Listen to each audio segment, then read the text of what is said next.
tierra tu venida, cómo fueron tus historias campesinas, cómo fue tu hogar en Palestina.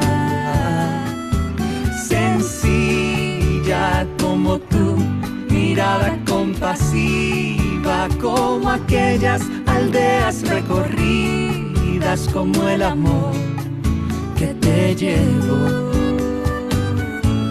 a dar la vida.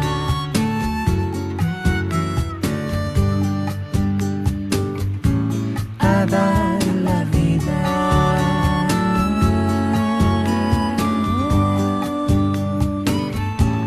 A dar la vida.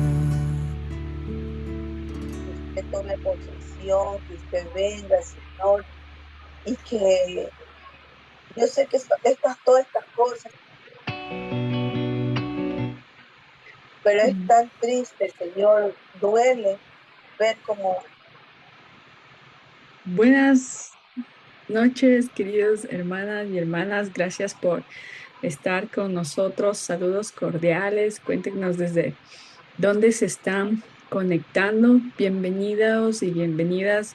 Soy Carolina Bermúdez de World Vision, eh, de la iniciativa de Iglesias con la Niñez. Y qué gusto estar con cada uno de ustedes en esta tercera sesión de pistas bíblicas. Hoy tenemos una invitada muy, muy especial, así que al igual que nosotros, espero que estén contentos de aprender.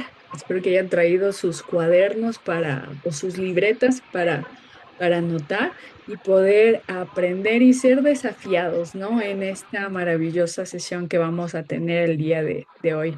Pero antes de empezar, ustedes saben, dentro de pistas podemos siempre nuestra bienvenida y nuestra oración. Entonces vamos a pedir muy amablemente a uno de nuestros participantes que nos ayuden a orando. No sé si vamos a ver quiénes tenemos esta noche por aquí, a ver si nos ha venido. A ver, no le ubico todavía, pero vamos a ver si está nuestro hermano Gabriel Peralta. No sé si está conectado. Sí, sí está nuestro hermano Gabriel Peralta de la Comisión de la Niñez de la Alianza Evangélica Latina. Pastor Gabriel, no sé si nos escucha, si nos podría ayudar con una bendición y oración inicial para poder empezar.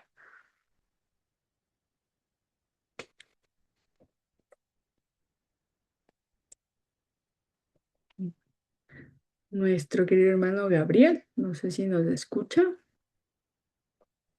O si no, sí, no sé si le logramos ubicar. Si no, vamos a salir un poquito de los protocolos y vamos para poder avanzar. No sé si mejor es menos quisieras ayudar con una oración. Si no, también está aquí Reinaldo Martínez, que está diciendo que Ya, quiere hablar, entonces le damos la oportunidad. claro, por favor, no, Reinaldo, no puedo ver a todos los participantes. Gracias, desde adelante, nuestro querido hermano.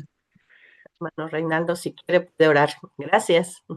Amén, hermanas y hermanos, en esta hora oremos, Padre que estás en los cielos. Gracias te damos, Dios, porque tu favor es grande hacia nuestras vidas y es inexplicable tu amor que nos hace justamente estar en estos espacios en los cuales nos capacitas, nos guías, nos direccionas y haces que nuestra vida, Señor, justamente sea ese instrumento de valor hacia las comunidades que más lo necesitan, comunidades vulnerables que justamente han sido abatidas por diferentes elementos y sectores que están colaborando con una cultura contraria a la de tu reino. Justamente este reino que es establecido para los niños o como los niños. Señor, ayúdanos a concentrarnos y poder valorar y absorber todo lo posible de estas pistas que vienen a continuación y de esta exponencia. Dejamos este espacio en tu nombre, Padre, para que seas tú obrando y haciendo el rema en nuestras vidas. En el nombre de Jesús. Amén y amén. Amén. Muchas gracias, nuestro querido Reinaldo Martínez, por esta oración. Vamos a seguir avanzando y recordemos nuestro verso bíblico lema, ¿no? Viéndolos, Jesús se indignó y les dijo: dejad a los niños venir a mí y no se lo impidáis, porque de los tales es el reino de Dios. Y por eso aquí estamos, ¿no? Con vistas bíblicas 2026, dejad que los niños vengan a mí. Así que vamos a seguir avanzando. Recuerden que esta es nuestra tercera sesión del Dios Patriarca, el Dios Familia. Nos quedan 2 sesiones más: eclesiología de la niñez y desafíos, transformar y ser transformados. Recuerden, pistas, las sesiones son 19 de marzo y 26 de marzo, y también tenemos las masterclass adicionales, ¿no? Ya luego les contamos cuál es la siguiente masterclass, ¿no? Pero la semana pasada, recuerden, ustedes llenaron la encuesta y asistencia, y teníamos esta pregunta, ¿no? Y era: en tu contexto, iglesia y comunidad, ¿qué tan presente consideras que el compromiso de colocar a los niños y niñas y adolescentes en el centro del ministerio y la vida de la iglesia, siendo el ejemplo de Jesús? Y vamos a compartir brevemente lo que ustedes nos contaron. Y esto era, ¿no? Miren, dentro de esta pregunta teníamos estas cuatro cositas, y era: los niños y niñas y adolescentes son valorados como parte central de la iglesia. Nuestras líneas azules celestes nos están yendo a que era muy presente o bastante poco, nada más hacia la izquierda, ¿no? Entonces, la mayoría dice sí, algo. La iglesia promueve espacios seguros de cuidado para la niñez, sí, algo. Y ya cuando preguntamos, ¿los líderes y ministerios escuchan y toman en cuenta la voz de niños y niñas? Ahí es donde vamos viendo poco, ¿no? Y si la iglesia impulsa acciones concretas para proteger y acompañar a la niñez en situación de vulnerabilidad, vemos que la brecha se hace más larga, ¿no? Entonces, esto queríamos compartir con ustedes. Gracias por sus respuestas, gracias por participar activamente, no solo marcando su asistencia, sino también respondiendo, ¿no? Y por eso estamos aquí, para aprender, para conocer y ver cómo podemos seguir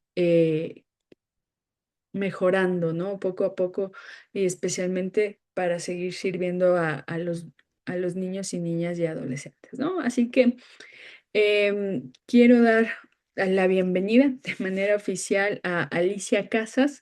Ella es psiquiatra clínica, sexóloga y terapeuta familiar.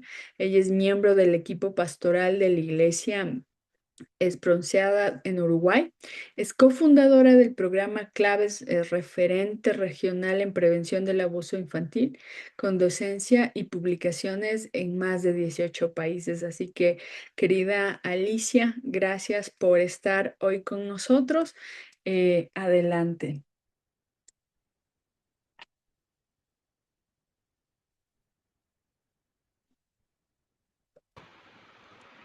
Muchas gracias, Carolina, por la presentación y por la invitación. Y es un gusto realmente ver tantas personas, tantos hermanos, tantas hermanas interesadas en profundizar en este documento que nos ha sido tan caro, tan rico, digamos, para poder hacer un ministerio con la niñez y hacer la niñez más pertinente. En el día de hoy, de manera muy sencilla, yo quisiera compartir algunos conceptos. Voy a empezar a compartir pantalla. A ver, me dicen si se ve. A ver. ¿Estoy compartiendo? Sí, ya se ve. ¿Sí? Perfecto. Sí, se ve. Muy bien, estoy logrando. Muy bien. Em, el título que me habían pedido: del Dios Patriarca al Dios Familia. Es un apartado dentro de todo el documento, eh, pistas bíblico-teológicas. Se refiere a la tercera parte del Dios patriarca, al Dios familia, imágenes de Dios y sobre la comunidad del Dios trino y familia. Y me llamó la atención la primera palabra de este índice, ¿no? Imágenes de Dios. Buscando en el diccionario, ¿no? ¿Qué quiere decir la palabra imagen, ¿no? Eh, puede tener muchas acepciones, ¿no? Puede ser una figura, una representación, una semejanza, una apariencia de algo, ¿ah? Pero también una representación que es viva, que es eficaz, que es clara, de una intuición o visión poética por medio del lenguaje. ¿Cuál es el problema? Los seres humanos eh, solo podemos pensar en términos de imagen y de lenguaje. De imagen, de alguna manera, trayendo a nuestra mente algún tipo de representación, esto de cualquier cosa, ¿no? Si yo les digo la palabra amor, viene una representación a nuestra mente. Si les digo la palabra frío, viene una representación a mi mente. Con la representación que nos hacemos de Dios, pasa lo mismo, porque necesitamos o una imagen en nuestra mente o una palabra, ¿no? Y acá los poetas y los escritores quizá tienen más recursos que las personas comunes y corrientes, que puedan representar algo muchísimo más grande, algo abstracto, algo muchísimo más complejo. Yo traía acá una imagen de arte bizantino, ¿no? Donde se representa un ojo, es una representación de Dios, pero ahí ya vemos la cantidad de colores necesarios y todas las piedritas necesarias para buscar representar algo de la complejidad de ese concepto. Entonces, cuando pensamos en este concepto, bueno, en imágenes de Dios, ¿no? Las imágenes de Dios siempre van a ser expresiones parciales, es como ese pedacito de piedra de color, ¿no? Una expresión muy parcial y muy pequeñita sobre qué es, cómo actúa lo divino, porque, claro, Dios es muchísimo más grande que lo que podamos poner en palabras o lo que podamos imaginar en nuestra mente, y no hay manera de poder describirlo de una manera final, acabada, completo, ¿no? Nadie puede decir que tiene conocimiento total de Dios, ¿no?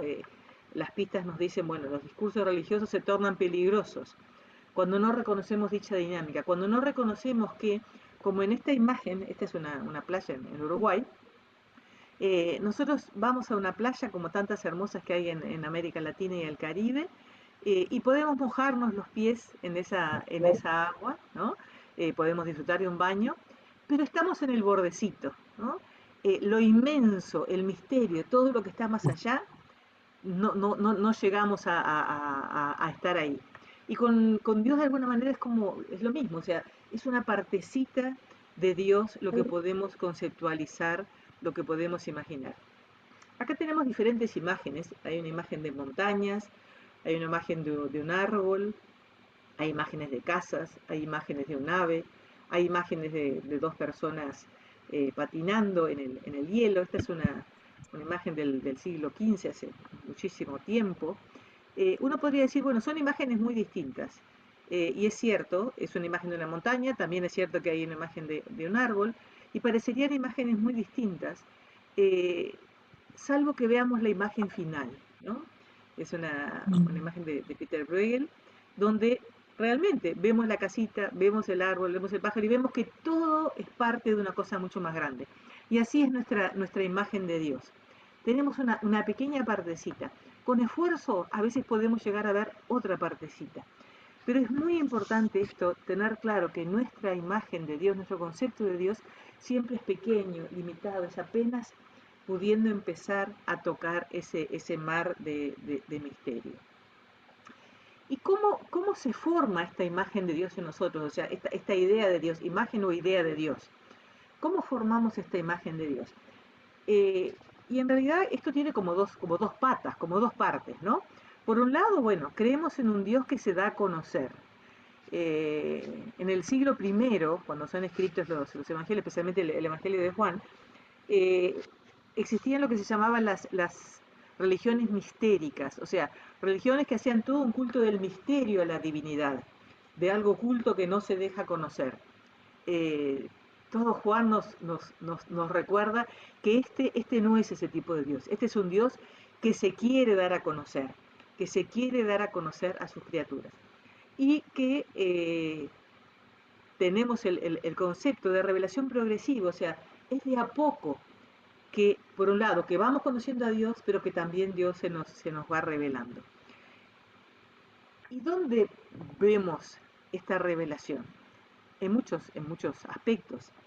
Uno podría decir, lo podemos ver en la naturaleza, por ejemplo, pero también lo podemos ver en la historia de la humanidad, esta idea de revelación progresiva, de que como que cada vez conocemos un poquito más de Dios, manteniendo siempre la modestia, pero también en la vida de cada persona. Seguramente nuestro nivel de conocimiento de Dios no es el mismo ahora que el que fue hace mucho tiempo.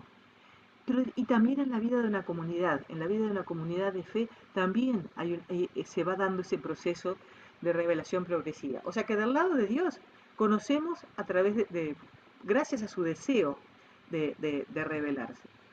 Pero también desde el lado nuestro hay muchas cosas nuestras que contribuyen a formar esas imágenes de Dios. Por un lado, involucra todas las áreas de nuestro ser, también es epigenética. ¿Qué quiere decir lo epigenético? Cada uno de nosotros trae una carga, somos el fruto de dos historias de nuestros padres que se cruzaron, no solo dos historias genealógicas, sino también dos historias biológicas, ¿no? Eh, pero esa carga biológica e histórica que traemos, sobre eso el contexto donde nos tocó nacer se va modificando y también nos vamos haciendo. Traemos un montón de cosas, como esa semilla que trae toda esa información genética, pero según la tierra donde hayamos crecido es como nos vamos a ir desarrollando. Por lo tanto, la experiencia influye en cómo formamos nuestra imagen de Dios. Por ejemplo, si hemos sido amados desde pequeños y hemos sido recibidos en un buen nido de crianza, nuestra imagen de Dios probablemente va a estar mucho más vinculada al cuidado, al amor, al afecto, al apego. Pero si nos ha tocado crecer en lugares donde nos han maltratado, donde no hemos experimentado vínculos seguros, va a ser mucho más difícil tener una imagen adecuada de Dios. Porque esas experiencias primarias después las transferimos a Dios. Tiene que ver con el aprendizaje, con lo que vamos aprendiendo, por experiencia, por lo que nos dicen. También después con la interpretación, o sea, la manera en cómo le vamos asignando significados a distintas cosas. También con la intuición, con algo que va mucho más por una percepción no tan fácil de explicar, ¿ah? Que tiene que ver con muchas experiencias espirituales. Y también está relacionada con el desarrollo. Los seres humanos nos desarrollamos básicamente en los primeros 20 años de vida, más allá que toda la vida nos seguimos desarrollando, pero de acuerdo a las etapas del desarrollo, ese tipo de percepción, de imagen de Dios va cambiando, porque va cambiando nuestra manera de percibir el mundo. Y a veces nos damos cuenta de que en nosotros pueden existir imágenes a veces muy contradictorias, ¿no? Diferentes imágenes que pueden ser contradictorias. Lo que es importante recordar es que la imagen que tengamos de Dios, nuestra cosmovisión, nuestra percepción de qué es Dios, quién es Dios, cómo se relaciona con el mundo, con sus criaturas, eso determina muchas de las cosas que hacemos. O sea, lo que creemos, lo que pensamos, genera consecuencias. ¿Se acuerdan lo que decía Pablo en Romanos? ¿No? Cambiar la manera de pensar para que cambie la manera de vivir. Ahí se ve bien claro ese link, esa asociación entre el pensamiento y la acción. Uno no puede menos que hacerse esta pregunta. Bueno, siempre Dios se da a conocer, ¿no? ¿Qué pasa cuando nos parece que Dios no se da a conocer? Cuando parece que Dios calla, cuando parece que está oculto. Estas imágenes son de estos días, ¿ah? Son de estos días, son de esta última semana, estas imágenes. Bueno, son preguntas que no tienen respuestas sencillas, ¿no? Siempre Dios se da a conocer. ¿Qué pasa cuando no lo vemos? ¿Será que quizá podemos recurrir a lo que vivimos en otros momentos, a experiencias que quizá tenemos atesoradas, a otras imágenes internas que nos dan sentido, que nos permite transitar como una especie de puente, ¿no? Sobre ese desierto, sobre esa aridez, sobre esa tormenta, sobre tanta cosa, tanta experiencia dolorosa. Vamos a hacer una nube de palabras. Eh, Carolina nos iba a facilitar esto. Yo les quiero preguntar, y vamos a hacer un viaje al pasado, ¿no? Cuando tenían 6 o 7 años, ¿cómo se imaginaban a Dios? Vuelvan a ver cuando tenían 6, 7 años, estaban empezando la escuela, ¿cómo se imaginaban a Dios? Y les vamos a pedir que respondan con una palabra, ¿tá? Yo voy a dejar de compartir. A ver, ahí dejé de compartir. ¿A dónde?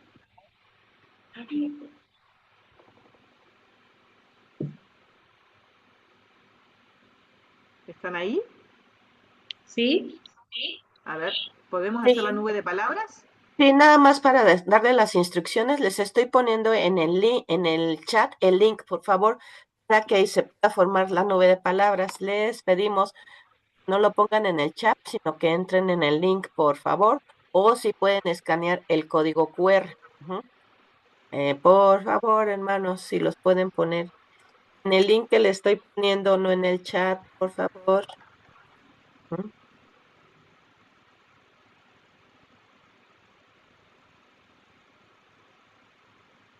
Pero ¿cómo hago para escribir? En el chat puede dar clic ahí nada más en el link y ya ingresar, hermano. Gracias. Ujú. Voy a poner también en el chat WhatsApp para que sea más fácil. Bueno,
muy bien. Eh, ¿Están viendo la pantalla? Sí, ¿no? Sí, sí, estamos viendo la pantalla, Bien, Alice. Ujú. perfecto. ¿Ah? Es bien interesante las cosas que aparecen, ¿no? Cosas muy diferentes. Un anciano, Sí, un estoy héroe, viendo. ausente en algunos cuidados, eh, grande, fuerte, padre. Aparecía por ahí, que ahora no se ve más, la imagen de los Simpson, ¿no? Un viejito, túnica blanca, lejano, cuidador, castigador, como un abuelo. Eh, y vieron el lugar que tiene la Padre, palabra sabemos padre, que ¿no? Padre, ¿no? Poderoso, protector, ¿no? Grande, ¿no? Algo inmenso. Muy bien. Rey, gigante, poderoso, hermoso, ¿no? Como un padre, casi que es de la más, lo que más aparece, como un padre grande, fuerte, protector, poderoso, hermoso. ¿Ah? Vamos a quedarnos con eso. Voy a volver a compartir. A ver.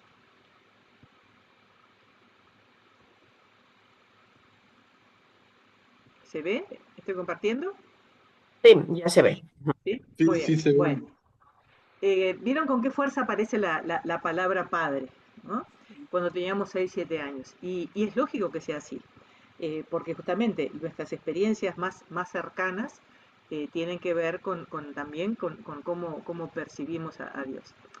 Ahora, yo les traigo esta imagen, que es una imagen terrible, pero que solo un artista como Goya puede hacer. Es un fragmento, ¿no? La pintura entera es más terrible. Es un fragmento de Saturno devorando a su hijo. Saturno, en la mitología, el dios Cronos también, ¿no? Eh, y acá eh, el concebir a Dios Padre, ¿no? Puede tener distintos significados, probablemente según la experiencia de padre que hemos tenido, ¿no? Eh, Existen los padres buenos y también existen los padres terribles, ¿no? Acá en Uruguay estamos con mucha ira, mucho dolor, mucha tristeza. La semana pasada un padre mató a su hijo de 15 años a golpes, era un adolescente con el que teníamos contacto.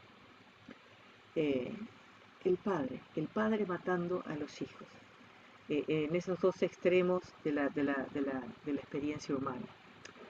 Eh, la imagen que a veces tenemos de Dios como Padre, obviamente que está influenciada por el contexto. ¿Ah? Tiene que ver con lo que yo aprendí que era un padre muchas veces, lo que me enseñaron en la iglesia también que era un padre, lo que supe en mi barrio, ¿no? Y las pistas nos dicen, la imagen de Dios como Padre está influenciada contextualmente, aunque no supeditada, por el vínculo que padre e hijo establecían en la época. Cuando en la Biblia habla de Dios Padre, lo hace en determinado contexto y teniendo en cuenta qué significaba en ese momento el tema del Padre. Y es probable, nos siguen diciendo las pistas, o posible, que en esa metáfora, porque no deja de ser una metáfora, ¿ah? Una imagen que nos hacemos, estemos proyectando o incluyendo características o roles o sentimientos que corresponden a otras vivencias y no precisamente a aquella imagen expresada en las Escrituras a partir del testimonio de Jesucristo, ¿no? Es probable que en el concepto de padre se nos mezclen muchas cosas de la cultura que van más allá a veces de la manera en que Jesucristo nos muestra al Padre. El rol de Jesucristo es mostrarnos, como uno de los roles de Jesucristo es mostrarnos cómo es Dios. Por eso una clave fundamental, nos dicen las pistas, para discernir lo que Jesús quiso decir por Padre es conocer su vinculación, sus acciones recíprocas y sus enseñanzas sobre Dios. Porque probablemente lo que Jesús nos enseña sobre el vínculo con su Padre es bastante distinto a lo que quizá habíamos aprendido antes del concepto Padre. ¿Y por qué es esto? Porque no podemos ignorar el contexto en el que se escribe la Biblia, y en particular el Antiguo Testamento, aunque toda la Biblia. No podemos ignorar el concepto del patriarcado y que la Biblia está escrita en un contexto patriarcal. En un sentido literal, el patriarcado se refiere al gobierno del padre y sociológicamente ha sido usado para designar la organización social en el que el varón, jefe de familia, ejercía el poder, era dueño del patrimonio del que formaban partes hijos, esposas, esclavos y bienes. Y eso nos resulta muy familiar, ¿no? Reconocemos muy familiarmente las historias de la Biblia, de las familias de los patriarcas, esta estructura, ¿no? El patriarca, una familia muy grande, por debajo del cual estaban sus esposas, las concubinas, los hijos, los siervos, los esclavos, los hijos de los esclavos y todos los bienes. Este es el contexto en el que son escritos estos textos. Otro significado del término, que ya es más de la mitad del siglo pasado, también se refiere a la manifestación o institucionalización del dominio masculino sobre las mujeres y niños de la familia en general, y por ende la ampliación de ese dominio sobre las mujeres en la sociedad en general. Entonces, nos preguntamos, ¿Dios es un patriarca? Porque en el contexto que aparecen las primeras expresiones, ser patriarca significaba esto, ¿no? Si nosotros nos quedamos con esa imagen del Dios patriarca, nos va a dificultar ver otras imágenes de Dios que están expresadas también en el Antiguo Testamento, aunque no son propias del mundo patriarcal, del mundo donde el varón es el jefe del sistema tribal de toda esa familia. Entonces, esto puede obstaculizarnos ver otras imágenes de Dios. Este es un pintor chileno contemporáneo que tiene esta imagen, el Dios guerrero, ¿no? La construcción de la imagen de Dios no podemos basarla exclusivamente en los nombres que se le asignan en las escrituras. En las escrituras vamos a ver muchos términos: Dios como guerrero, Dios como varón guerrero, Dios como rey, Dios como hacedor de todo. O sea, las palabras que, con las que designamos o con las que nombramos a Dios tienen que ver con la historia del pueblo, con la base en cómo viven la interacción de Dios con ellos, ¿no? Eh, pero no podemos quedarnos solamente con eso, porque si realmente hacemos justicia a la revelación bíblica, también tenemos muchas imágenes que no las hemos visto con tanta fuerza, ¿no? Donde Dios se presenta con características que son asignadas en el mundo patriarcal en general a los roles femeninos, ¿no? Y ahí vemos, bueno, un Dios que habla de que cría a los hijos, que los alimenta. ¿Se acuerdan la imagen esta de la gallina, no? ¿Cuántas veces quise juntarlos debajo de mis alas como la gallina, ¿no? El Dios que los alimenta, que es tierno, comprensivo, cercano, como la osa, ¿no? Como un tigre. Entonces, eh, probablemente eh, tenemos que usar otras imágenes que nos dan un poquito más de conocimiento de ese océano inmenso que es Dios. Una clave fundamental para discernir lo que Jesús quiso decir por Padre, porque Jesús era el término que usaba, es conocer, bueno, cómo se relacionaba con sus enseñanzas sobre Dios. Dios nos muestra eh, Jesús nos muestra otras imágenes de Dios, ¿no? Y especialmente cuando pensamos en Dios en relación a la niñez. Esta es una antigua imagen eh, de la huida a Egipto, ¿no? A esta María sobre un burro con el bebé, amamantando el bebé cuando huyen como migrantes, ¿no? Entonces, de alguna manera, este Jesús niño, ¿no?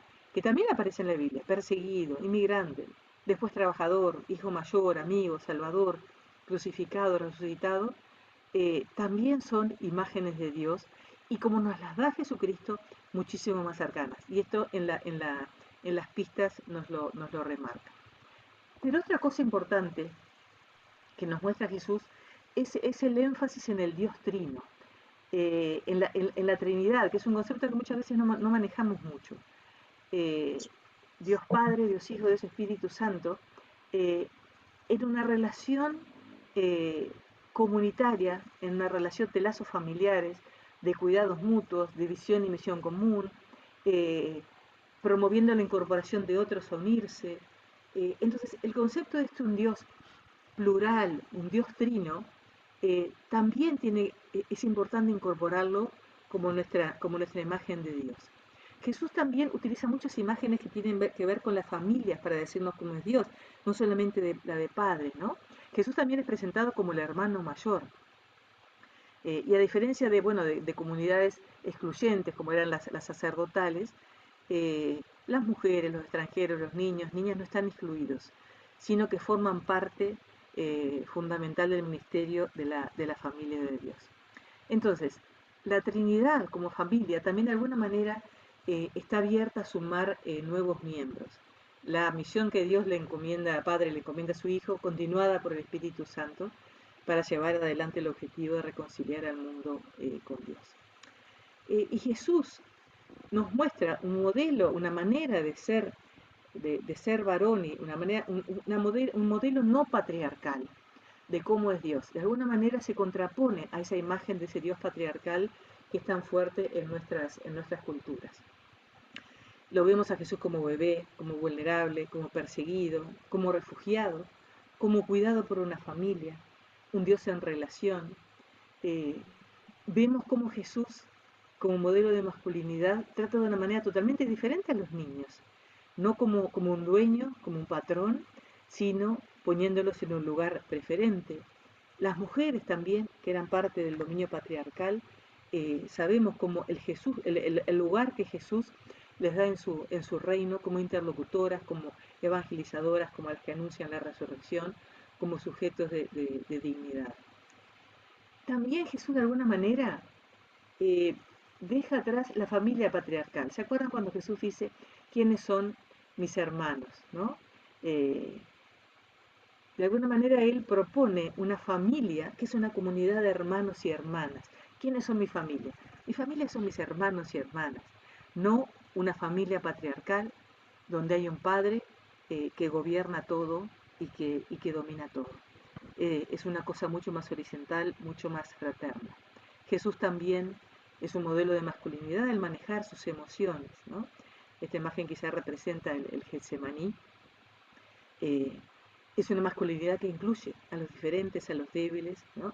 No está asociada al guerrero, al todopoderoso.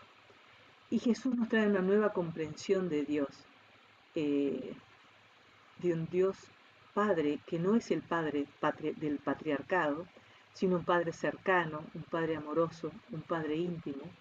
Creo que esta imagen busca representar la llegada la parábola que conocemos como la del hijo pródigo, ¿no?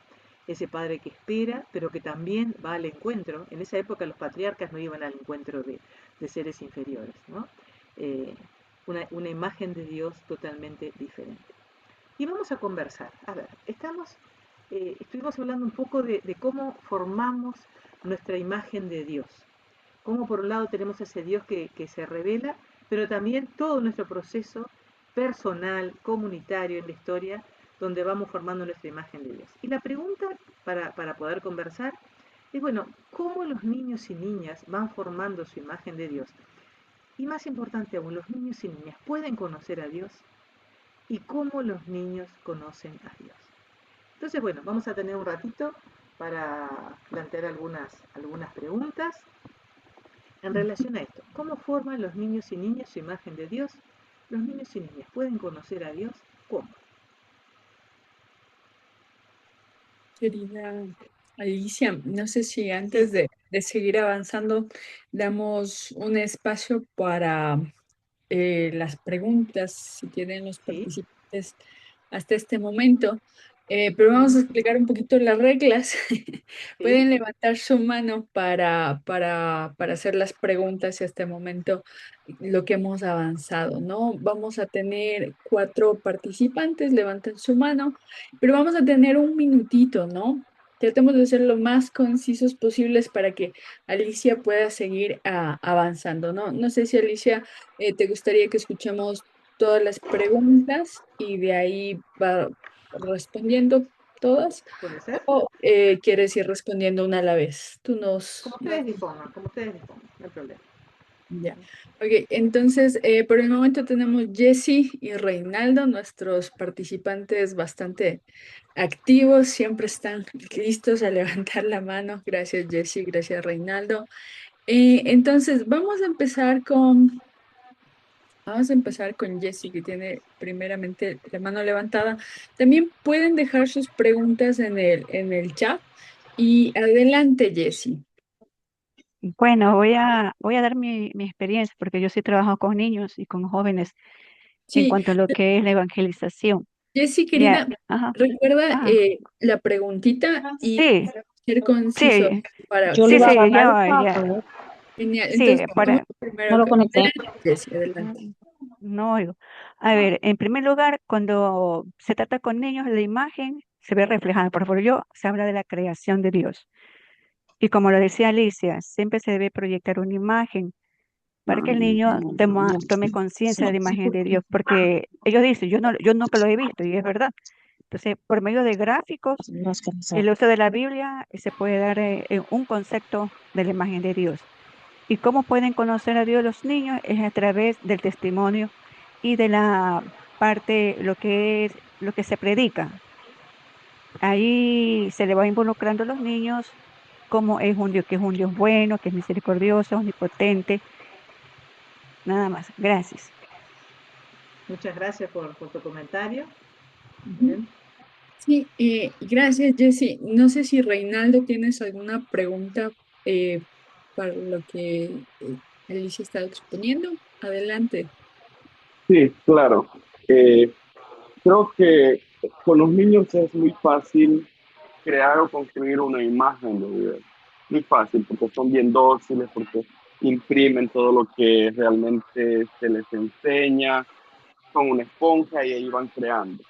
Entonces, pero mi pregunta va enfocada en mi experiencia, qué hacer o cómo realmente mitigar, cómo hacer o cómo mitigar, perdón, pero no sé si se escucha bien. No, O sea, qué hacer o cómo mitigar o cuál sería como la ruta a seguir cuando se destruye por completo la imagen de Dios en un niño. Un ejemplo, mi papá fue pastor, yo me crié con él, pero al final lo destituyen porque él faldas, alcohol, drogas y todo lo demás. Mundo completo, lo destituyen del ministerio. Entonces y me echó de la casa a mí.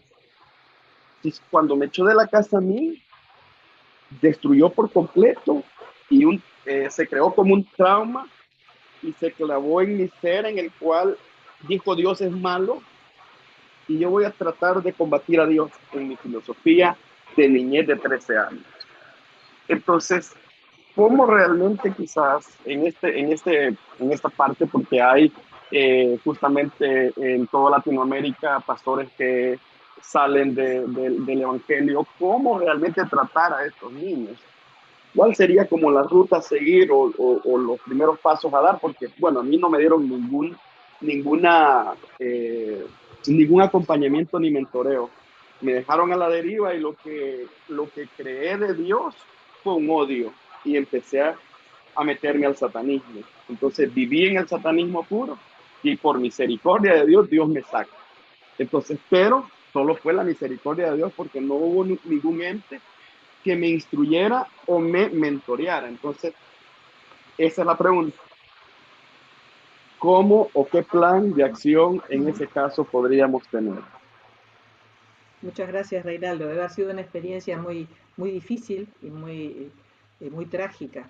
Lo que tú viviste, muchos niños y niñas lo viven eh, cuando los cristianos, las cristianas y los que están en roles de padres o madres, eh, de alguna manera traicionan el mandato de cuidar a la infancia. Esto es especialmente grave cuando hemos asociado a Dios con una imagen de padre.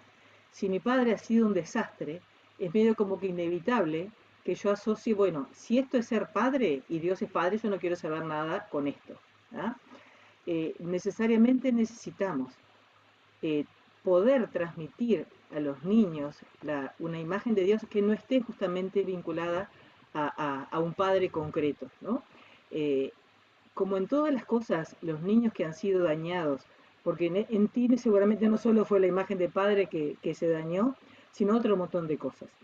Es imprescindible que haya otras personas, lo que a veces llamamos tutores de resiliencia, que puedan desarrollar un vínculo de apego con ese niño, un vínculo de seguridad, de afecto, para poder reconstruir todo eso tan destrozado. Por supuesto que puede estar la iniciativa de Dios, como tú mencionas, no sé exactamente cómo es tu historia, pero también no hay manera de salir de ahí si no hay adultos que pueden propiciar, que pueden brindar ese vínculo de apoyo, de aceptación incondicional para recuperarse de heridas tan graves. Hay una responsabilidad muy grande en la iglesia en esto. eh, y sobre todo, los líderes que han hecho tanto daño seguramente no fue de un momento para el otro. Hubo un montón de personas que seguramente supieron de la situación y no pudieron intervenir, no pudimos cuidar a los más frágiles, a los más débiles. Mm, Gracias, gracias Alicia por esa respuesta.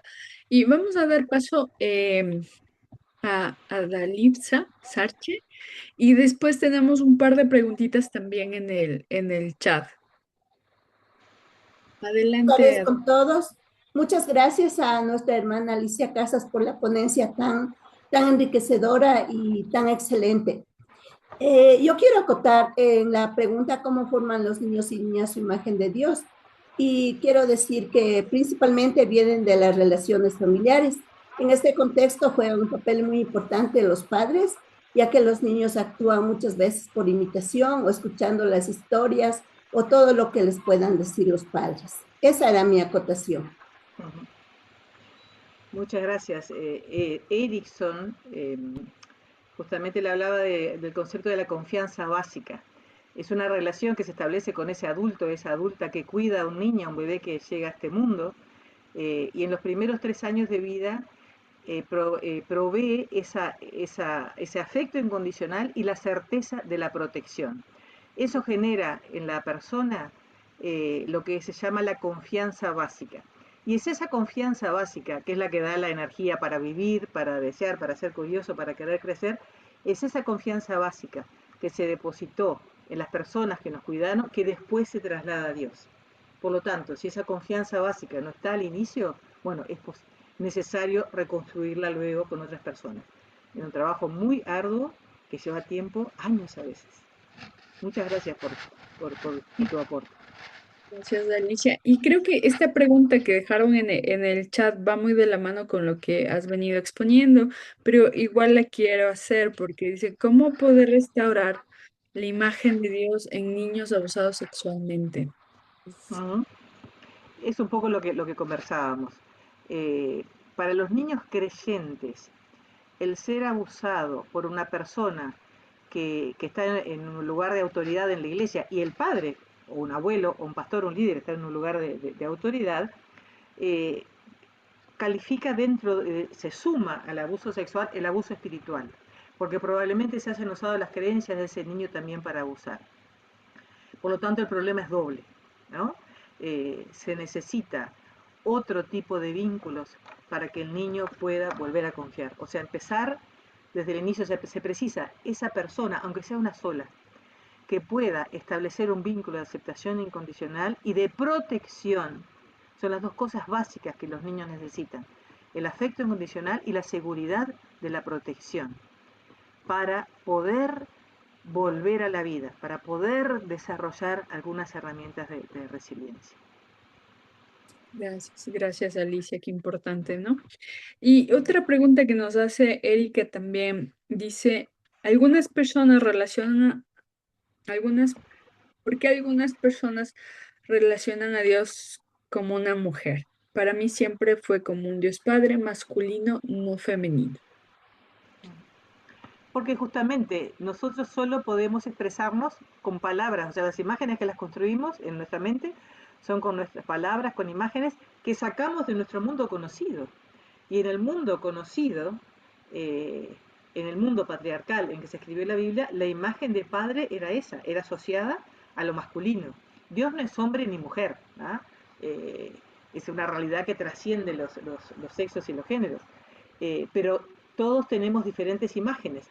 Lo rico es poder ver que en la Biblia tenemos imágenes asociadas a lo que tradicionalmente o en el mundo patriarcal era lo masculino, pero también tenemos muchas imágenes asociadas a los roles femeninos.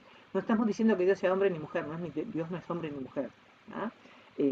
Nuevamente, es el pedacito, tiene características de distintas cosas. ¿Recuerdan la imagen esa del cuadro donde se mostraba distintas partecitas, ¿no? A veces vemos más la casa, a veces vemos más los árboles, a veces vemos más el pájaro, a veces vemos más las patinadoras. Y todos vemos un pedacito. Cuanto más pedacitos podamos ver, una percepción mejor y más justa de Dios tendremos. Pero siempre sabiendo que lo que vemos es un pedacito chiquitito. Gracias, gracias querida Alicia por eso y gracias por este espacio también. Creo que podemos seguir adelante con tu ¿Seguimos? Muy presencia bien, y muy bien. al final.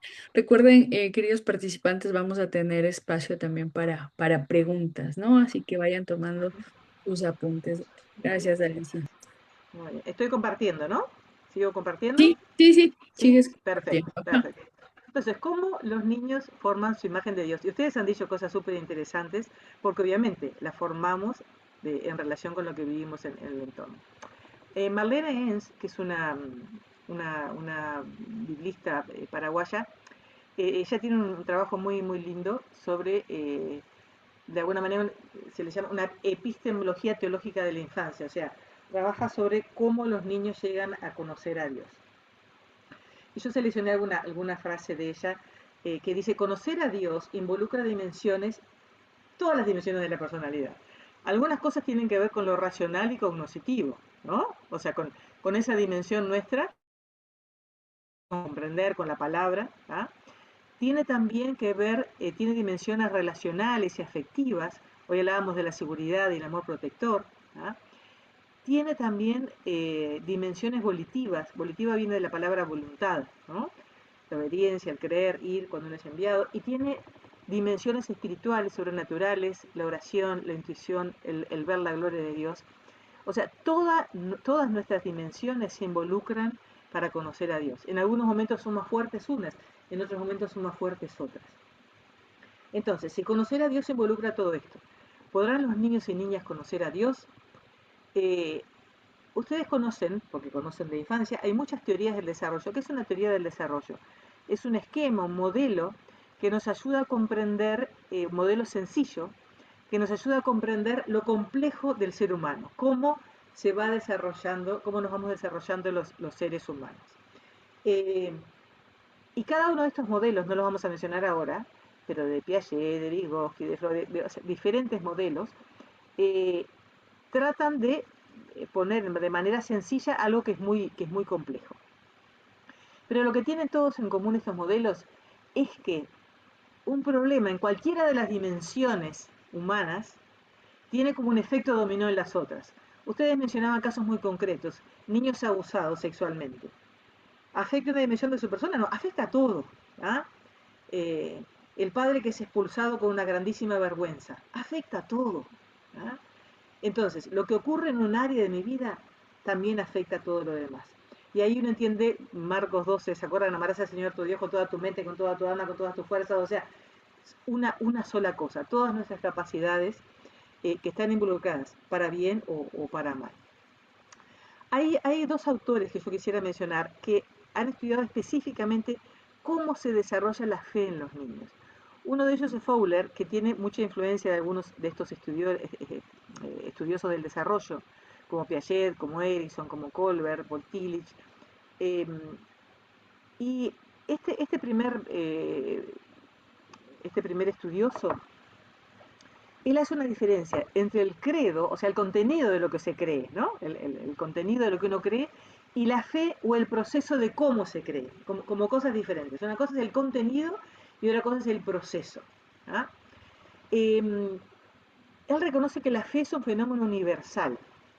Por supuesto que va a variar los contenidos, pero la fe es un fenómeno universal porque es el medio que da sentido a la vida, ¿no? Es una cualidad humana que es la que da sentido a la vida. Y todos necesitamos encontrar un sentido. Nuestro cerebro necesita encontrar un diagrama que tenga todo, que todo tenga un sentido, una relación entre sí. Necesitamos comprender. Y de alguna manera, la fe tiene que ver con una confianza, con una lealtad dinámica, o sea que va y viene, me gusta mucho esta frase, a un centro de valores, imágenes dice, está mal escrito, y realidades de poder y una historia central compartida. O sea, tenemos una historia central compartida, en el caso del cristianismo, compartimos esa historia, tenemos confianza, somos leales a esa historia, a los valores que nos proporciona, a las imágenes, a las realidades de poder.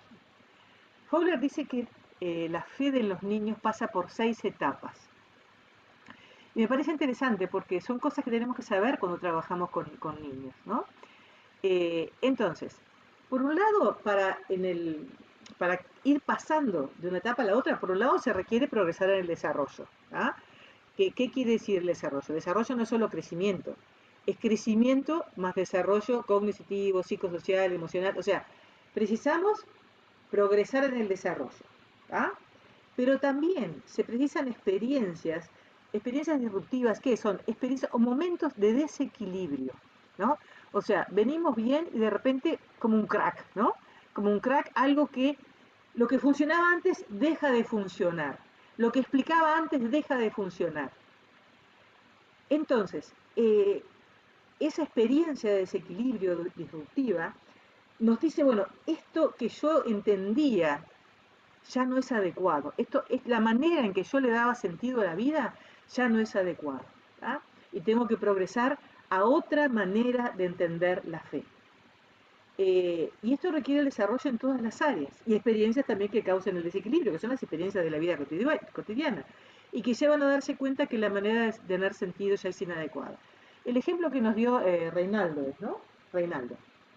Cuando él tiene esta experiencia con su padre, obviamente se le rompe, es una experiencia brutal, disruptiva, donde toda su manera previa de ver la fe ya no tiene sentido. ¿Ah? Ya no tiene sentido. ¿Ah? Y necesita encontrar una nueva manera. Lo mismo pasa desde los niños pequeños, o sea, y tiene que ver con el desarrollo. ¿Y cuáles son estas etapas? Y ojo, no todas las personas llegan a todas las etapas. Muchas veces quedamos detenidos en alguna etapa. Y lo podemos ver muchas veces en creyentes de nuestras congregaciones que están como detenidos en alguna de estas etapas. Y esto no es para criticar, no es para juzgar, sino para saber, bueno, que es una fe todavía inmadura, que tiene que seguir creciendo, que tiene que seguir desarrollándose. Fowler, cuando habla de las etapas, él menciona estas 5 etapas. Él dice que una primera etapa, en la etapa, digamos, 2, 7 años, la fe es imaginativa, le llama una fe, una etapa intuitiva proyectiva, o sea, de intuición, de asombro, de percibir y de proyectar cosas. La fe es imaginativa, fluida, se basa en historias, símbolos, estados de ánimo, a menudo influenciada por las creencias de los adultos, como decían ustedes recién, ¿no? Obviamente que es influenciada por la creencia de los adultos, tiene mucho de imaginación, de historias, de símbolos y de estados de ánimo, ¿no? Hay una segunda etapa, que es como la segunda parte de la infancia, ¿no? La fe mítica literal, que se toman las historias, las creencias de la comunidad de manera literal. ¿Ah? Nosotros vemos que muchas personas quedan en este estadio, ¿no? Todo es literal, no hay manera de pasar a un pensamiento un poco más abstracto, ¿no? La fe en esta etapa se estructura a través de narrativas, de reglas de reciprocidad, o sea, si yo hago tal cosa va a pasar tal otra, ¿tá?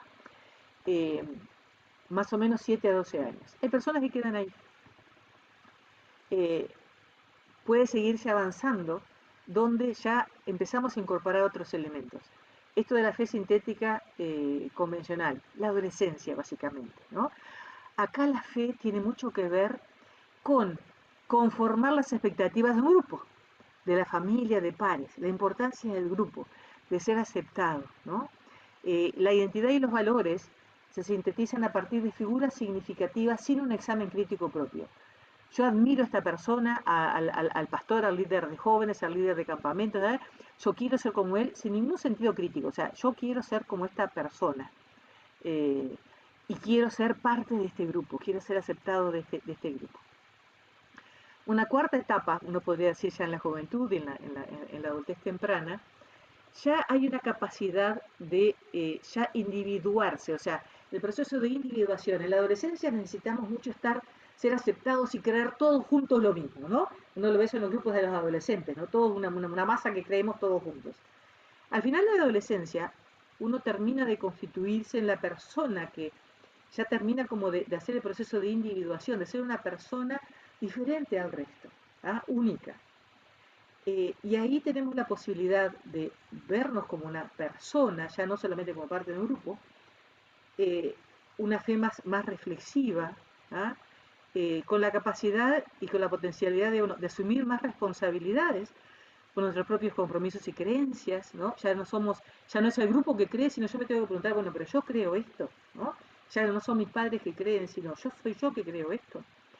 Se puede analizar más críticamente la fe y separarse más de las influencias externas, es una etapa de mayor madurez de la fe. Hay una etapa 5 y una etapa 6 que no todas las personas llegan a esto, y esto normalmente es un esquema solamente. Fowler nos dice que en la adultez media está la capacidad de reconocer las paradojas y las contradicciones de la vida, ¿no? Que no todo es tan simple, que las cosas son mucho más complejas de lo que pensábamos, que hay muchas cosas que quedan dentro del misterio, ¿no? Dentro de ese mar, hay muchas cosas que no sabemos, ¿no? Y uno se pone mucho más humilde en general, ¿no? Deja de ser tan dogmático y se pone más humilde. Existe una apertura a la verdad en otras tradiciones. Entonces, bueno, no, lo que creen los hermanos libres no es la única verdad revelada. Pero aquellas personas que creen diferente ya hay mucho de verdad en eso, hay una apertura, puedo ver otras cosas y puedo integrar aspectos de la vida que anteriormente, bueno, como que los reprimí, como que los aplasté, que no los tuve tan presentes. Uno puede llegar a otro nivel de madurez. Y hay una etapa que Fowler habla de una fe universalizadora, una palabra rara, ¿no? Y también él dice que es muy rara. De alguna manera se refiere a una fe activa tal que es capaz de poner en juego, arriesgar la seguridad, la vida, superar barreras sociales, religiosas, ¿no? Enfocada en la justicia y en el amor incondicional. Y él pone como ejemplo a líderes como a Gandhi o Martin Luther King, ¿no? Entonces, bueno, Fowler nos dice, bueno, están estas etapas, seguramente puede haber momentos en que vamos para adelante, vamos para atrás, pero me parece interesante como para comprender, todos sabemos que la fe de la infancia es muy buena para la infancia, pero no sirve para la adolescencia, ¿no? Tenemos como que convertirnos todo el tiempo, ¿no? La fe de la adolescencia es muy buena para la adolescencia, pero no resiste la adultez, ¿no? Eh, y la fe de la adultez tiene que incorporar todas las contribuciones, los misterios, la reflexión. Ted Ward es otro educador que nos da otro modelo que es bien interesante. Él habla de la ecología espiritual, sobre cómo aprenden los niños. Y él pone el foco en la interdependencia, ¿no? Y él dice, bueno, el desarrollo espiritual solo puede estudiarse junto con las otras áreas del desarrollo, como entradas o salidas de la espiritualidad. Piensen que en la palma de la mano está la palabra espiritualidad. Y en cada uno de los dedos está una de las áreas del desarrollo. Lo físico, lo cognitivo, lo emocional, lo social, lo moral. O sea, en los 5 dedos tenemos esas diferentes áreas del desarrollo. Y en la palma de la mano tenemos la espiritualidad. Y él nos dice, el desarrollo espiritual solo puede estudiarse en relación con todo lo demás, siendo estas entradas o salidas, o sea, lo físico es una entrada a la espiritualidad, lo cognitivo es una entrada a la espiritualidad, lo emocional, lo social, lo moral, pero también salidas. ¿Ah? Todo va pivoteando alrededor de la espiritualidad. El desarrollo de la espiritual, dice, no puede ser enseñado. Ocurre cuando una persona en su totalidad es involucrada en el aprendizaje de maneras tales que evoquen admiración y maravilla y encuentros con el Dios viviente y de su historia. Admiración y maravilla. Y me quedo con lo que decía la hermana Jessie, los niños pequeños y la creación. La maravilla de la creación provoca experiencias justamente de conocimiento de Dios, que no son pasadas por la mente, por lo cognitivo, sino por la experiencia de la admiración. Y con esto voy terminando. Este autor dice que el lenguaje de las ciencias, uno dice, bueno, tal cosa es o posiblemente es, ¿no? El de la ética es deberíamos hacer tal cosa o tal otra. El del arte, bueno, hacer como si fuese esto o lo otro. Y del lenguaje religioso o lenguaje de la fe es el ojo, la admiración, ¿no? El lenguaje del silencio, del misterio, ¿no? De la maravilla, de la exclamación. Y en esto los niños y niñas son maestros. Y lo hemos perdido muchas veces, ¿no? El lenguaje del encuentro con Dios. Todo encuentro con Dios o descubrimiento espiritual comienza con la maravilla, el lenguaje de la maravilla. Es un conocimiento primario de Dios en el que aún no hay lenguaje. Las palabras vienen después. No sé la experiencia del hermano Reinaldo, pero quizá pasa muchas veces con adultos también esto. Hay una experiencia que es la maravilla. Y las palabras vienen después. Charlemos. Dejo de compartir. Muchas gracias, querida Alicia. Gracias por tu tiempo, por desafiarnos y enriquecernos mucho a la vez. Tenemos algunas preguntas en el chat y aquí está una pregunta de Fabiola, ¿no? Dice, cada experiencia de los niños en el ámbito de sentir, percibir, en sus 5 sentidos, los diferentes momentos agradables y desagradables, ¿también podrían construir la imagen de Dios? Exactamente, exactamente. La construcción de la imagen de Dios está absolutamente enraizada, como decíamos, con todas esas experiencias, ¿tá? y ojalá pudiéramos proporcionar buenas experiencias a los niños para construir una buena imagen de Dios. Es un poco lo que decía Ward, ¿no? Esa mano, ¿no? O sea, la espiritualidad en el centro y todas las áreas del desarrollo pivoteando alrededor de eso, ¿no? Entonces, es una capacidad que no se enseña, que los niños ya traen, ¿no? La conexión con la maravilla, con el asombro. Gracias, Alicia.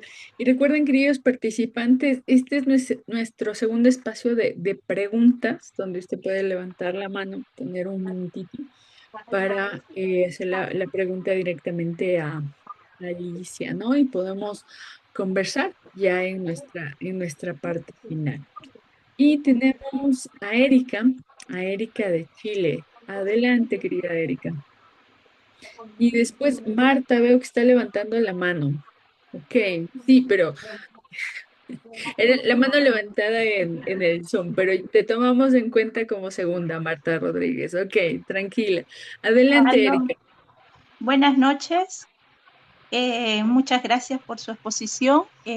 Mire, yo comentaba en el chat que yo perdí de niña a mi mamá y me costó mucho superar eso, como casi 20 años. Entonces, ahora, como yo trabajo con niños, quisiera saber si usted nos puede dar las herramientas para, para los niños que tal vez han perdido a su mamá, a su papá de niños o han sido abusados. ¿Cómo podemos ayudar en esta situación? Esos niños, esas niñas, así como cuando tú perdiste a tu mamá, tú necesitabas una persona que cumpliera ese rol. O sea, nos recuperamos de las pérdidas a través de dos experiencias. De la experiencia del amor incondicional de alguien, y de la experiencia del sentido, de encontrar un sentido a lo que pasó. A veces nos lleva muchísimo tiempo, pero son experiencias mediadas por personas. Necesitamos personas que desarrollen ese tipo de vínculos de amor incondicional con tantos niños que han sido traicionados en ese amor incondicional. Los niños, para volver a confiar, necesitan personas que los quieran, que los traten bien, que tengan estilos de crianza bien tratantes, que les den la seguridad necesaria para volver a confiar. Porque para vivir se necesita confiar, si no, no hay vida posible. Muchas gracias. Gracias, Alicia. Y ahora sí, por ahí teníamos a Marta, ¿verdad? Adelante, Marta. Mira, tengo un caso muy cercano, familiar, de niños abusados por otro familiar. Esto hace más o menos 5 años. Los niños han crecido, pero tenían comportamientos en la sociedad. No tenían amigos. Era muy difícil ellos tener amigos. Y se creó como una desconfianza total y ellos eran amparados por su mamá y su papá. Entonces, eh, ¿cómo maneja uno esa parte? Ya ellos han crecido, son 5 años ya han pasado. Eh, Aparentemente uno los ve normales, pero en sus relaciones en el colegio o en la universidad han tenido dificultad. ¿Cómo maneja uno esa situación? Sin pretender dar recetas, porque cada caso es único, tenemos que Sí, tener claro que el abuso sexual tiene la potencialidad de dañar todas las áreas de la vida de una persona. La potencialidad no quiere decir que siempre dañe. Muchas personas, aproximadamente la mitad de las personas que han sido víctimas de abuso sexual, logran recuperarse, a veces por fortalezas previas, a veces por apoyo de la familia, a veces por distintas razones, a veces por procesos terapéuticos, pero no quiere decir necesariamente que una persona que ha sufrido abuso sexual esté condenada toda su vida a tener consecuencias adversas. Pero un grupo importante de niños y niñas sí las va a tener. El abuso sexual daña de diferentes formas.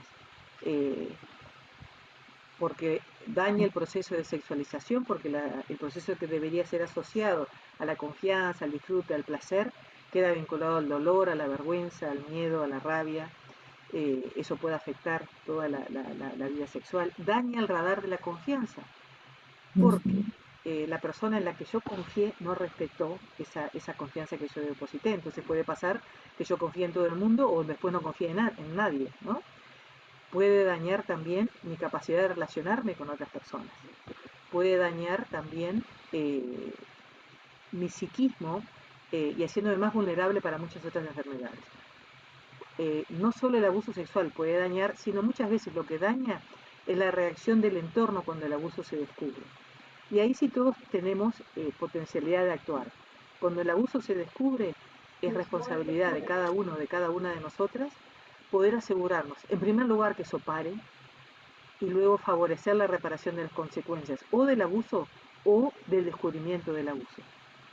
Los niños tienen derecho a volver a ser niños y a veces fallamos en eso, en propiciar un ambiente donde puedan volver a ser niños. En algunos casos se requiere ayuda especializada, o sea, ayuda técnica, que sea el caso de estos niños, de estos adolescentes, para poder apoyar en procesos específicos. Hoy en día hay muchas técnicas como el EMDR, quizá ustedes ya hayan escuchado hablar de esto.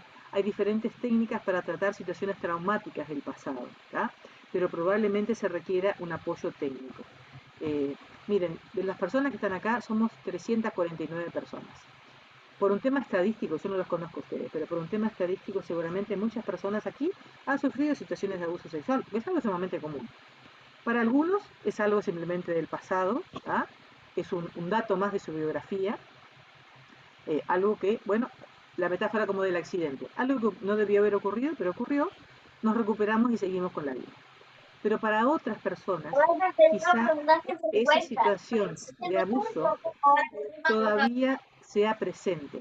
¿Qué quiero decir si el abuso es todavía presente? Capaz que ocurrió cuando yo tenía 8 años, pero yo me doy cuenta que ahora mejoró a cuando quiero tener un vínculo de pareja o un vínculo sexual, o en cómo trato a mis hijos, o en lo que sea, o tengo todavía recuerdos intrusivos, o pesadillas, o miedo de confianza. Si el abuso que yo viví es parte de mi presente todavía, ahí tengo que pedir ayuda, ¿tá? Y se pedirse ayuda técnica. Anímense a pedir ayuda, porque hoy hay recursos disponibles para tratar a personas que han sufrido estas cosas en su pasado. Si es parte de mi pasado, no hay problema, queda ahí. Pero si es parte de mi presente, tengo que pedir ayuda, porque hay ayuda disponible.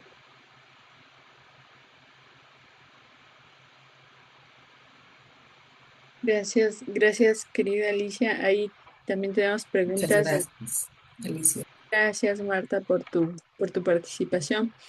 Y también tenemos preguntas en el chat, ¿no? Más ya sobre recursos, ¿no? ¿Cómo enseño a niños de las diferentes edades este tema de la imagen de Dios? ¿Cómo ayudó a transitar el duelo, ¿no? Ya hay diferentes recursos que están de acceso a esto, pero también me gustaría terminar dándole paso a Reinaldo. Adelante, querido Reinaldo, bienvenido. Gracias, Carolina.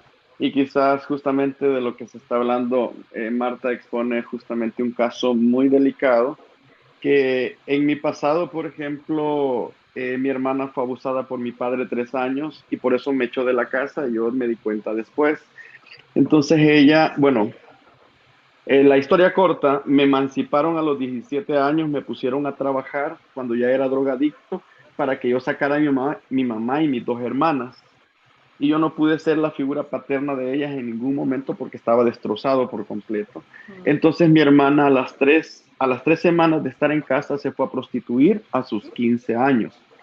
Ella vivió la prostitución y la drogadicción en ese entonces y yo colaboré a eso porque como yo estaba en la drogadicción, yo colaboré con ella. Entonces no tuve en ningún momento y no tuvimos alrededor de nosotros mentores. Entonces, ¿a qué voy? Quizás un tips.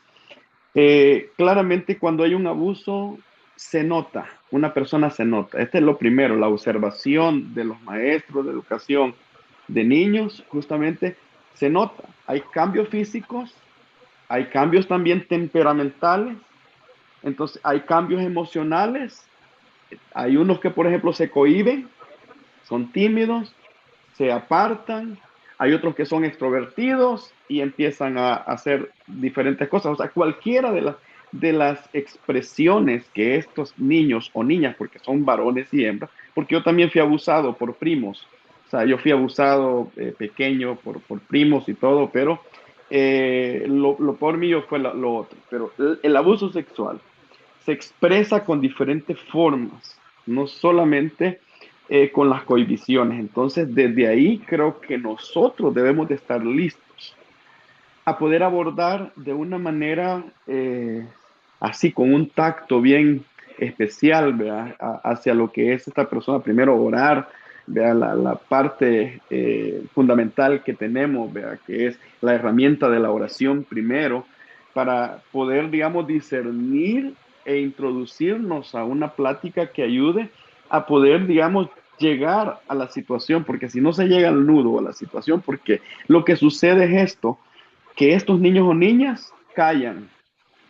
Yo hasta hace 10 años me di cuenta que mi hermana fue abusada 3 años por mi padre, porque ella me lo dijo al final, pero en su tiempo no lo dijo. Y lo que hizo es echarle la culpa a mi mamá y a Dios también. O sea, nos damos cuenta hasta ya viejos la situación que callaron en un tiempo atrás. Pero si tenemos una cobertura específica y un grupo que nos ayude a poder discernir, disentir y poder observar el comportamiento de nuestros niños, podemos así también llevar un camino al descubrimiento y a una solución viable para que estos niños puedan ser liberados, porque son un proceso de liberación al final, porque es un trauma que se crea en cada uno de ellos. Entonces creo que puede servir ahí, Marta, no sé, conforme a lo que yo pasé y ahora pues también yo he tenido casos y los he llevado de esa forma. Y al final han terminado en buen término, valga la redundancia. Gracias. Muchas gracias, Reinaldo. Es muy importante lo que tú decís en relación a que las iglesias tenemos que estar formadas en este tema, ¿ah? Tenemos que saber sobre desarrollo de niños, no tenemos que ser expertos en abuso sexual, ¿no? Hay algunos micrófonos abiertos, ahí está. Los niños pueden tener sintomatología y señales de muchísimas cosas. El tema es que hay muy pocas señales específicas de abuso sexual. Nos dicen que al niño le está pasando algo, pero pueden ser cosas muy diferentes. Y de ahí se vuelve tan importante que los educadores, las educadoras que trabajamos con niñas, generemos un vínculo de confianza. Generemos un vínculo de confianza. Porque los niños víctimas, no solamente de abusos, también de malos tratos. Yo mencionaba al principio este adolescente que lo mataron su padre mató la semana pasada. Este adolescente nunca pudo decir, su cuerpo hablaba, pero él no podía decirlo. ¿Por qué? Porque la palabra está prohibida, ¿no?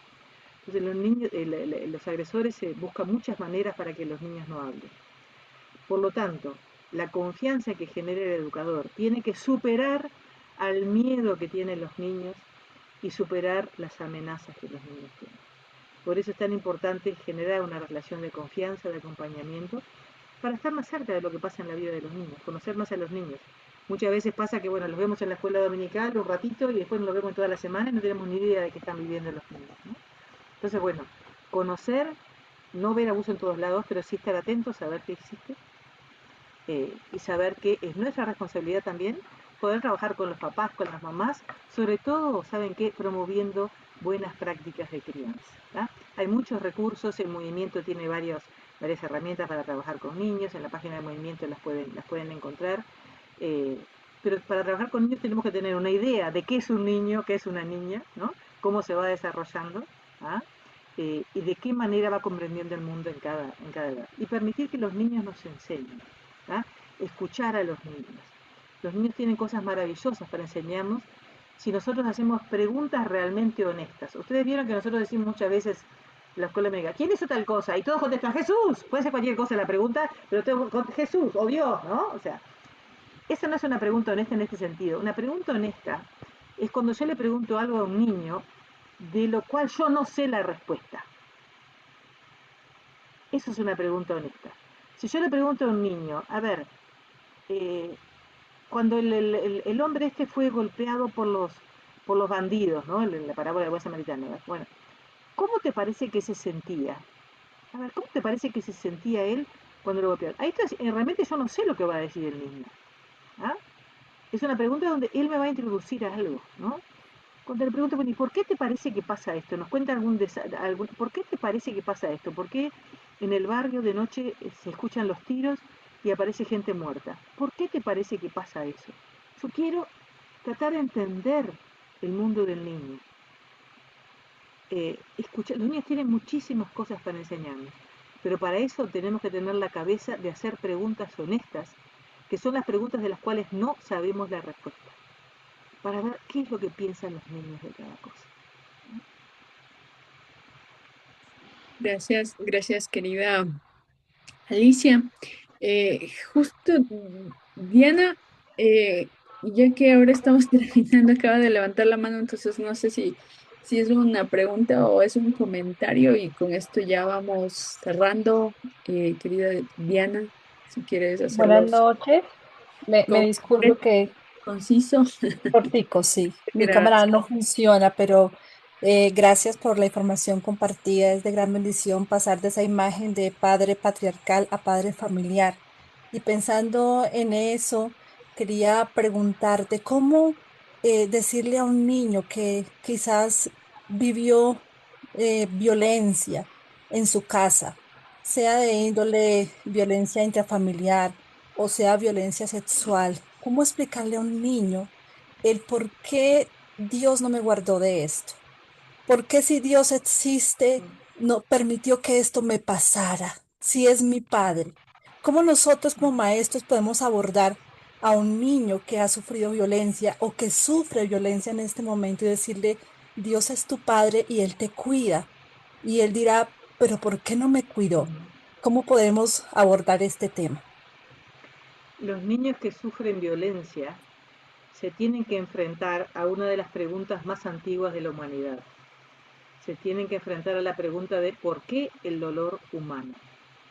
Es una pregunta que en la Biblia la vemos muy bien reflejada en el libro de Job, por ejemplo, que de alguna manera contradice una idea que había en su tiempo, el libro de Job como un gran drama, ¿no?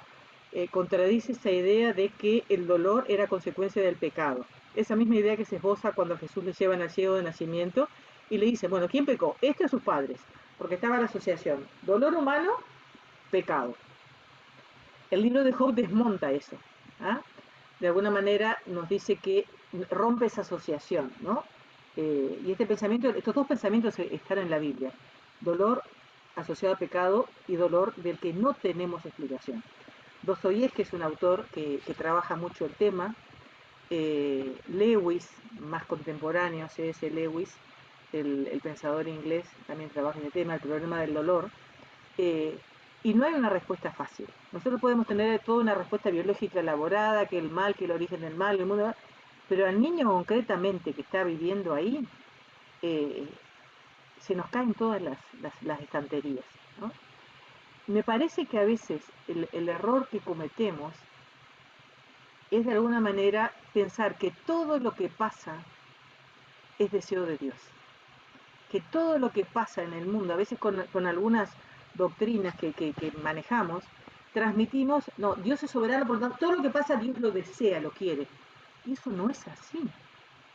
Creo que una cosa que por lo menos tenemos que tener muy claro es que Dios no desea el dolor humano. Dios no te manda que te abusen, que te maltraten, o sea, Dios está tan enojado como vos, Dios está tan triste, angustiado como lo estás tú. O sea, me parece que esa es una posición existencial muy importante, porque si no, a ver, transmitimos la imagen de un Dios que en realidad es sádico, o es impotente. Nos quedan esas dos salidas. O es un Dios sádico que se complace en el dolor humano, o es un Dios impotente que no puede con las cosas. Y estas cosas no tienen respuesta. Y hay que acompañar a los niños en sus preguntas y con las respuestas también de los niños. Lo que podemos afirmar es que Dios no desea esto que pasó. Que esto no se lo mandó Dios para probarlo, para probar su fe, para castigarlo, porque los niños tienen su propia interpretación de por qué pasó esto. Pregúntenle a los niños, ¿por qué crees que pasó esto? Y probablemente muchos digan, porque mi papá no hace cosas buenas, porque mi papá, o sea, se den cuenta que mucho del dolor humano tiene que ver con las decisiones que otras personas toman sobre nosotros. Entonces, no tiene una respuesta fácil, no busquemos respuestas fáciles. A veces decimos, Dios te va a proteger de todo mal. No, nos va a pasar el mal. Vamos a pasar cosas malas. Sí, claro que sí. El tema es cómo compaginamos esas dos cosas. Yo sé que van a pasar cosas malas y que pasan cosas malas, pero sé también que de Dios solo vienen cosas buenas. ¿Cómo compagino las dos cosas? Por lo menos que esas cosas malas, terribles que pasan, no vienen de Dios. Yo les mostré 4 imágenes hoy que las saqué de internet esta semana. Una es de Irán, otras de Gaza, otras del Caribe, son cosas que pasaron esta semana. ¿Ah? Ninguna de esas cosas es deseo de Dios. ¿Ah? Entonces, creo que por lo menos podemos afirmar eso a los niños. Este no es el deseo de Dios. Y vamos a ver cómo entre todos, como tus hermanos, como tus hermanas, podemos ayudar para que en tu vida se cumpla el deseo de Dios. Dios lo que quiere es que vos tengas una buena vida. Dios quiere que vos tengas una buena vida. Vamos a ver como comunidad cómo lo hacemos para protegerte, para brindar lo que sea necesario para que vos tengas una vida. Porque lo que Dios quiere es que vos tengas una buena vida. Gracias, querida. Gracias. Gracias. Qué importante lo que nos dejas, ¿no? Y nos recuerda a Juan 10:10, ¿no? He venido para que tengan vida, vida en abundancia y vida en plenitud. Así que gracias, Alicia, por tu tiempo. Gracias también a nuestros participantes por estar con nosotros. Yo no quiero dejar de despedirme y darte este agradecimiento oficial por tu valiosa participación como expositora en este espacio. Y también les invito a nuestros participantes que puedan usar sus iconos, sus stickers, sus estrellas, sus corazones, mandarte desde todas las partes del mundo, de los países donde estamos, este agradecimiento por tan valioso aporte. Gracias, querida Alicia, de verdad, por este tiempo de desafío, de aprendizaje que nos llevas a cuestionarnos, ¿no? Este Dios, el Dios en el que hemos aprendido, creemos, pero que a veces también reproducimos estos modelos mentales, ¿no? Que no necesariamente revelan quién es este Dios. Así que gracias, querida Alicia, por Muchísimas este. gracias, Carolina, por tus palabras. Y es un placer realmente ver a tantos hermanos y hermanas. Quizá algunos los conocemos a través del programa Claves, de las distintas acciones que se hacen en América Latina y el Caribe. Les invitamos a visitar la página y a ver en qué andamos, así como a visitar la página del movimiento. Hay muchos recursos muy buenos para trabajar con niños y niñas. Y bueno, muchas bendiciones y les felicito por la iniciativa.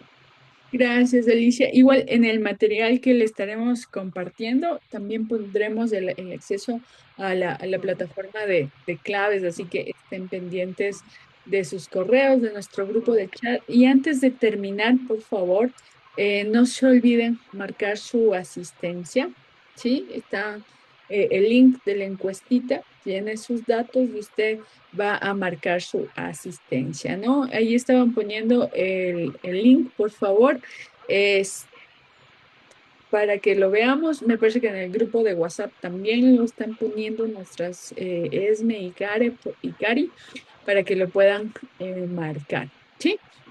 Y ¿qué viene la siguiente semana? Anuncios. La siguiente semana viene nuestra segunda masterclass, Ambientes de Aprendizaje. Recuerden que las masterclass son adicionales, ¿no? ¿Qué vamos a ver con ESME desde México? Ambientes de aprendizajes. No se lo pierdan. Cómo enseñamos, cómo hacemos esta mediación pedagógica para poder enseñar, para poder facilitar a veces que tanto necesitamos dentro de nuestros espacios, ¿no? Así que anótelo, es el martes 17 de marzo. Esta es la masterclass, ¿sí? ¿Y qué tenemos el jueves? El jueves tenemos jueves 19 de marzo tenemos nuestra cuarta sesión de pistas bíblicas. Vamos a estar con Harold Segura hablando de eclesiología desde la niñez. Así que no se pierdan esto, revisen la información, los comentarios. Recuerden, las masterclass no marcamos la asistencia, pero sí en pistas bíblicas. Sí, esas son adicionales, ¿no? Eso, muchas gracias por estar. Voy a dejar de compartir Ay, y puedes enviarnos el link, por favor. No lo el, alcancé a tomar y en el el- chat no está. está ahorita en para la asistencia, Sí, señora. está en el grupo de WhatsApp y está ahorita en el chat de la sesión. Eh, y Ondina tiene una preguntita.